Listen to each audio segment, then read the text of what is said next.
안녕하세요. 네, 오늘도 영상을 촬영하게 되었습니다. 네, 오늘 같은 경우는 허리 디스크에 관해서 이야기를 하고자 합니다. 허리 디스크랑 그리고 또 허리 관련 진단명들을 필라테스를 하시다 보시면 꽤나 많이 들으실 수 있으실 거예요. 뭐 예를 들면은 허리 디스크뿐만 아니라 뭐 척추 협착증도 들어보셨을 거고요. 그리고 뭐 척추 전방 전이증, 사실 우리가 생각하는 이제 안테리얼 심하게 되어 있는 그런 요추를 보고 말을 하는 거고, 척추 후만증이라고 해서 이제 하이퍼카이포시스라고 해서 이제 흉추가 최대한 곡선이 후방으로 많이 빠져 있는 그런 증상들, 뭐 이런 걸 통해서 척추의 불편감을 호소하면서 정렬을 찾기 위해서 오시는 분들이 꽤나 많으신데, 일단 이 중에서 디스크와 척추 협착증 이 두 가지를 조금 비교해서 설명을 드리고자 해요. 이게 다른 점이 좀 있는데 그거를 간과해서 놓치시는 경우들이 있어서 그걸 좀 설명하고자 하고요. 일단은 그림으로 봤을 때는 첫 번째는 디스크 사진을 조금 제가 찾아서 봤는데, 이 노란색 부분이 디스크라고 생각을 하시면 돼요. 디스크는 한국말로 하면 추간판이라고도 말을 하죠. 근데 이제 허리 디스크라는 진단력을 받으신 거는 요추 쪽에 있는 추간판이 탈출된 상황이라고 보시면 돼요. 추간판은 이 디스크는 사실상 젤리 타입의 그런 플렉서블한 재질로 되어 있는 그 낭종이라고 해야 되나? 속에 안에 수액이 차 있는 형태라고 보시면 돼요. 근데 얘네가 이제 충격을 완충 효과를 하기 위해서 이제 그런 플렉서블한 재질처럼 젤리 타입으로 되어 있는데, 이제 압박을 심하게 받거나 아니면 뭐 복압이 올라가거나 충격이나 그런 걸로 통해서 요 젤리 타입의 이런 디스크가 터질 수 있는 우려가 있죠. 이게 탈출됐다는 건 사실 그 젤리 타입 안에 있는 수액이 새어 나오는 현상을 탈출이라고 표현을 한다고 생각을 하시면 될 것 같아요. 그래서 이 수액이 흘러나와서 신경을 압박하기 때문에, 여기 신경이 지나가는 통로다 보니까 이 척추관에 있는 신경을 압박해서 통증을 유발하고, 이것들이 이제 하지 쪽에 방사통으로 이어져서 그런 통증감이 있기 때문에 병원에 가서 엑스레이상 검사를 받아 오시는 경우들이 있죠. 사실상 이런 디스크 증상으로는 허리 통증도 있고, 뭐 다리 저림, 그다음에 뭐 감각이 좀 무뎌졌다는 표현도 하시고요. 그러니까 하지 방사통이죠. 그리고 굽히고 있거나 허리를, 혹은 오래 앉아 있으면 통증이 더 심하죠. 이유는 그 커브 곡선을 더 압축하는 방향성으로 주기 때문이에요. 이미 압축이 돼서 튀어나온 부분을 더 압축을 하니 액은 더 많이 나올 수 있고요. 그 많이 나온 증상으로 신경을 더 많이 압박할 수 있겠죠. 그래서 그런 증상들이 있지만, 이 압축되는 걸 보완하기 위해서 우리가 스프링처럼 쓴다고 생각을 하면, 이렇게 구부정하게 앉아 있는 것보다는, 더 무게를 실는 것보다는 서서 걷는 동작으로 통해서 이런 분산되는 효과로서 압축성을 좀 더 풀어주기 위해서 걷기 같은 거를 또 병원에서는 권하기도 해요. 디스크 환자들한테. 혹은 뭐 무릎을 세워서 자라고 한다든지 무게를 실어주는 방향성을 최대한 피해라라고 말씀을 하는 거죠. 그래서 오버하는 동작, 그러니까 롤오버라든지 커브하는 컬 동작 같은 경우는 디스크는 금기사항으로 말을 하기도 하는데, 사실 급성기나 증상이 심할 땐 당연히 금기사항이고요. 그렇지만 디스크 진단을 뭐 5년 전에 10년 전에 받았는데 앞으로도 절대 컬은 하면 안 됩니다는 아니에요. 사실상 커브 곡선이라는 게 척추가 완연하게 움직여서 제 역할을 하는 역할까지 가야 되는 거지, 이거 자체를 올스탑을 해서 계속 꾸준히 움직임이 없이 가는 건 또 다른 증상들을 유발할 수 있는 현상이 오기 때문에, 일단 급성기에는 수액이 자연스럽게 흡수되게끔 자연 치유가 되는 거죠. 디스크 수액은. 근데 그 수술하는 경우가 가끔 있죠. 그런 경우는 수액량이 너무 많거나요, 아니면은 신경절의 위치가 좀 좋지 않아서 빨리 그러니까 처치를 통해서 그 신경을 압박하는 걸 빨리 풀어줘야 될 때는 급하게 시술이나 수술을 권해받아서 하는 경우도 있긴 하죠. 젊은 나이든 뭐 나이가 드신 분들이든. 근데 보통은 대체적으로 수액이 자연스럽게 흡수되기 때문에 급성기에는 최대한 휴식기를 가지면서 흡수가 될 수 있게끔 보완성을 주는 그런 약으로서 좀 진통을 좀 경감하고 그렇게 조절을 하는 방법으로 치료를 하죠. 근데 여기서 이제 좀 헷갈려하는 부분이 척추 협착증인 것 같아요. 사실 협착증이 디스크를 유발할 수는 있어요. 왜냐면 이제 관 자체가 좁아져서 그 압축정에 힘이 들어가기 때문에 이것도 프레셔를 받으면 디스크가 탈출이 될 경우도 간혹 있죠. 근데 사실 이 협착증 같은 경우는 퇴행성 질환이라고 진단명을 따로 이제 분류를 하는데, 그 그룹을 따로 분류하는 이유는 노화로 인한 경우가 발현되기 때문에라고 이해를 하시면 더 좋을 것 같아요. 왜냐면 노화가 되면 우리 탄력도가 떨어지죠. 이런 탄성감이나 이런 것도 제 역할을 잘 못하게 되고 무뎌지고 흔들리고 불안정성을 가지게 돼요. 근데 몸에서 우리가 그냥 흔들리는 다리에 서 있어도 그 불안감을 갖기 위해서 무언가를 붙잡고 힘을 주고 뭔가 안 흔들리기 위해서 고정하는 힘을 주려고 하죠. 그걸 사지로 주려고 하는데 사실 코어를 써야 되지만 뭐 anyway 근데 요런 흔들림을 방지하기 위해서 이 뼈 주변에 있는 인대라는 그런 조직들에서 그런 변형들이 일어나기 시작을 합니다. 뭐 단순 논리로 보면 우리가 그러니까 상처가 생겼다가 보완성 나아가는 회복 과정 속에서 울퉁불퉁하게 켈로이드성으로 하는 피부 타입이 있는 것처럼 이게 회복 기간의 치유 방식이 조금 변형성으로 이루어질 수 있어요. 왜냐하면 몸에서는 사실 정답을 딱 가지고 있는 게 아니라서 요 모양 예쁘게 요 자리 그대로가 아니라 내 몸에 맞게끔 그 순간의 그 환경에 맞게끔 조절이 되다 보니까 이런 노화로 인해서 이 흔들림을 방지해서 얘네들이 두껍게 자리 잡고 걔네끼리 서로 끈끈하게 붙잡으면서 그 압축성을 더 주면서 그 공간이 좁아지게 됩니다. 그래서 그 척추관에 이제 침범을 하게 되기까지 하죠. 그러니까 공간을 계속 뭔가 뺏어가기 때문에 이런 모양새처럼 이렇게 튀어나온 부분들로 인해서 내가 압축을 주고 공간을 계속 압박해 가니까 이런 크기가 점점 커지겠죠. 뼈가 자라나는 게 아니라 그 주변의 조직들이 자라나는 개념이에요. 그래서 이런 협착증, 그러니까 압축을 하는 그런 효과를 주기 때문에 주변에 신경을 눌러서 또 통증을 유발하죠. 근데 사실 부위가 엇비슷해서 디스크라든지 협착증이라든지 결과론적으로는 허리 통증이나 하지로 오는 방사통을 유발을 하는데 유일하게 다른 점 하나가 있다면 허리를 구부리면 오히려 증상이 호전됩니다. 이유는 여기는 이제 압박성으로 압축이 되어 있는 상태이기 때문에 커브를 통해서 공간을 확보하는 거예요. 커브를 통해서 튀어나온 부분을 말을 하는 게 아니라 예를 들면 좀 빳빳했으면 좋겠는데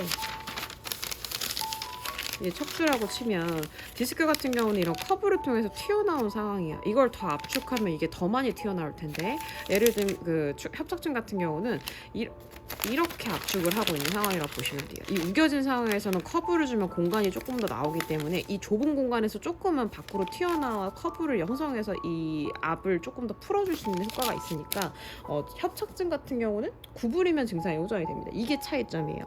구부려서 더 아프다. 그럼 디스크.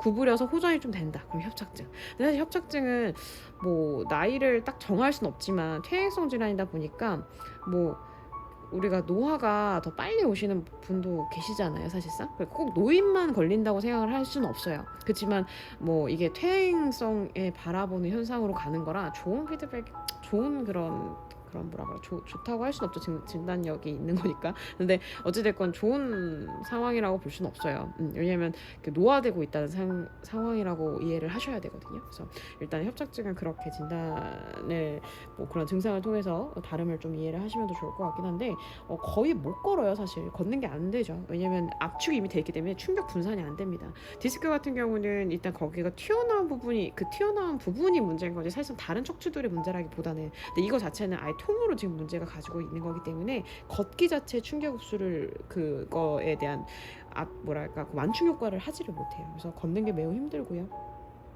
그리고 걸을 때 무게중심을 앞으로 쏠려서 그 다이렉트의 힘을 자꾸 분산하려고 모양새를 만들기 시작을 합니다.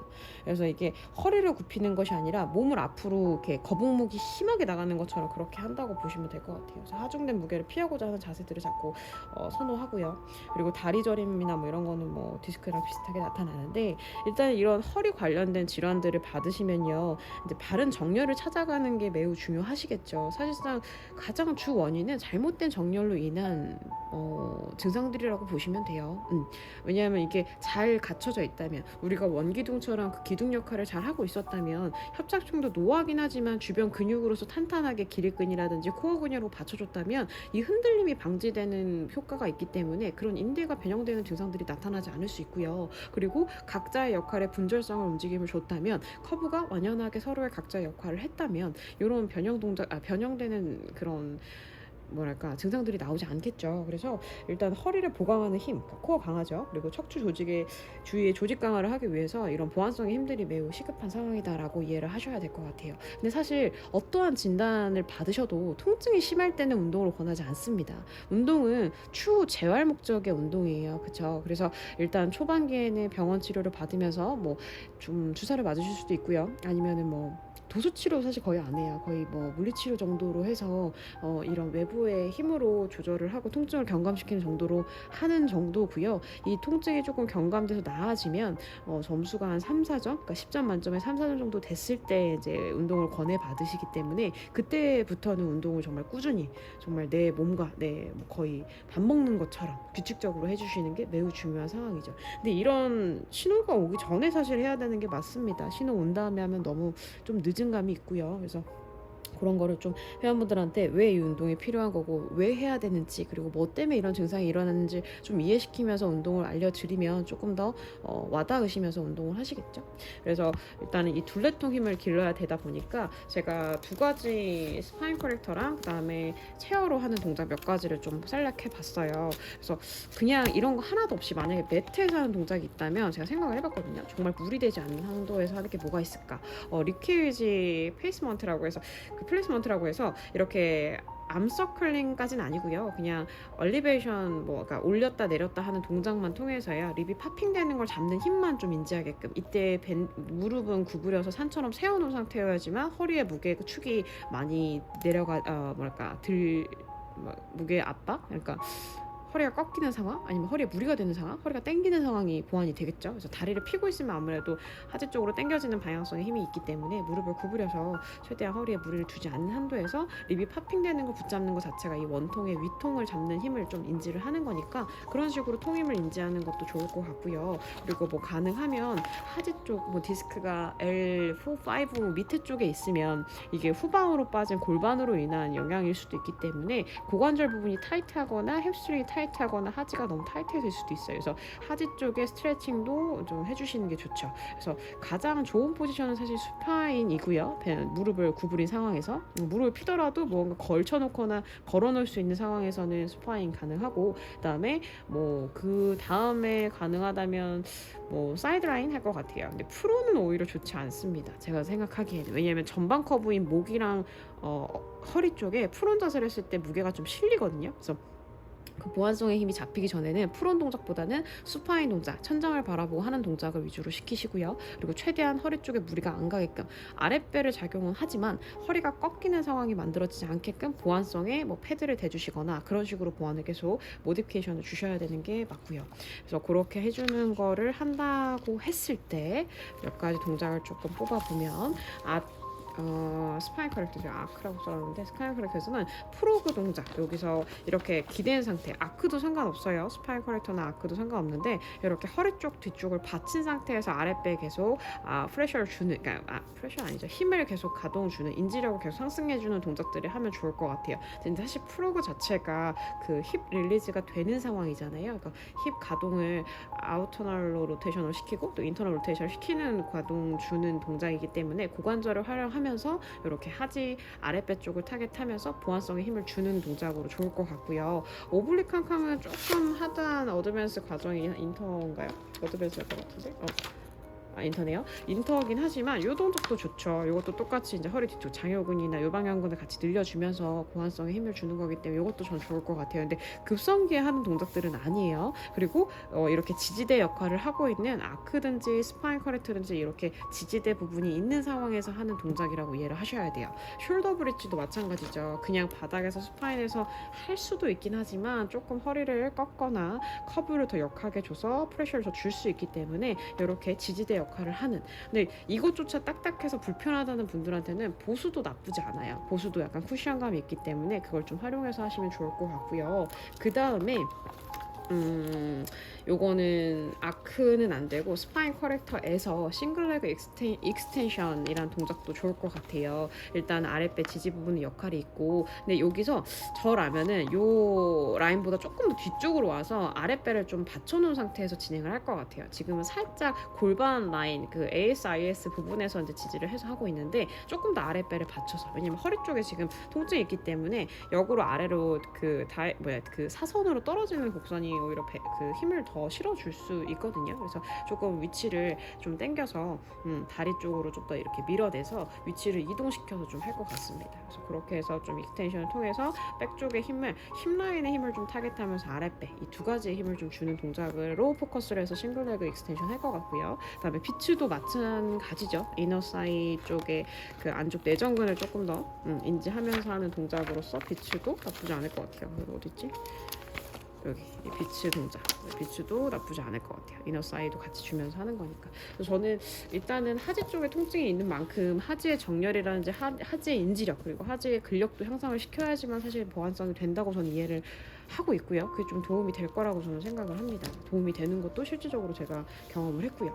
그리고 체어로 오면 동작이 사실 많지는 않아요. 디스크 진단을 받으시면 할 수 있는 동작이 시팅도 좀 무리가 될 수 있고요. 그래서 거의 이제 받치는 상체를 조금 바닥에다가 지지를 해놓고 하는 스파인 동작이 대부분이라고 보시면 될 것 같고, 그 와중에서도 이제 최대한 허리에 무리가 안 가게 받치는 모디피케이션을 많이 보완을 해주셔야 돼요.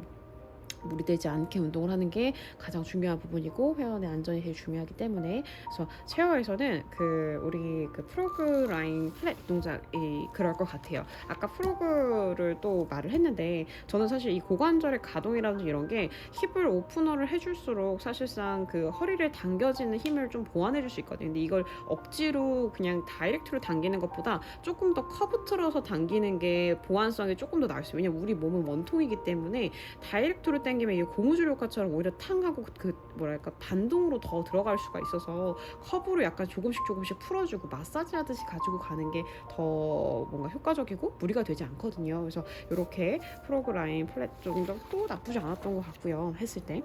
그리고 요거는 조금 그냥 제 직감력인데, 트라이세스 프레셔 시팅이 좋지 않을 수 있긴 한데요, 무리되지 않는 선에서. 이걸 왜 하냐면 반듯하게 기립하는 자세를 팔을 푸시해서 내리면서 세우는 느낌으로 하는 게, 이런 엇박힘 있잖아요. 팔을 누르면서 내가 몸이 쓴다, 누르면서 쓴다, 누르면서 산다, 이 힘으로써 이렇게 코어를 세우는 효과를 주는 게 나쁘지 않더라고요. 그래서 만약에 이렇게 박스에서 모디피케이션 나쁘지 않을 것 같아요. 왜냐하면 이제 고관절도 좀 힘이 들어갈 수 있고, 이 허리 압축을 좀 더 보완성을 주기 위해서, 압축을 덜 주기 위해서 이렇게 시팅을 하나 더 높게 하면, 물론 이 프레셔 느낌을 못 느낄 수 있죠. 바닥을 다 누를 수는 없을 테니까. 그렇지만 그래도 피는 것까지 가능하니까, 어깨가 딸려가지 않고 몸이 뒤로 기대지 않는 한도에서는. 그래서 이렇게 시팅 자세에서 하는 것도 좋을 것 같아서 이렇게 뽑아봤습니다.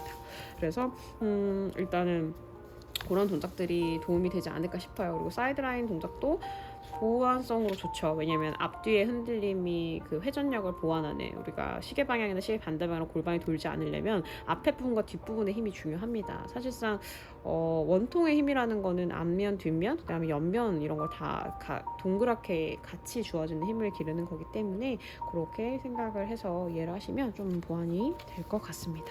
그래서 회원분들한테 일단 진단력을 받으신 분들한테도 이 진단을 왜 받았고 이 운동이 왜 필요한지 이해력을 시켜주시면서 운동을 알려주셔야 훨씬 더 와닿고, 또 서로의 커넥션도 그리고 케미도 더 잘 맞을 수 있다고 생각해요, 저는. 네, 그래서 설명을 좀 해주면서 하면 좋을 것 같습니다. 네, 이상입니다.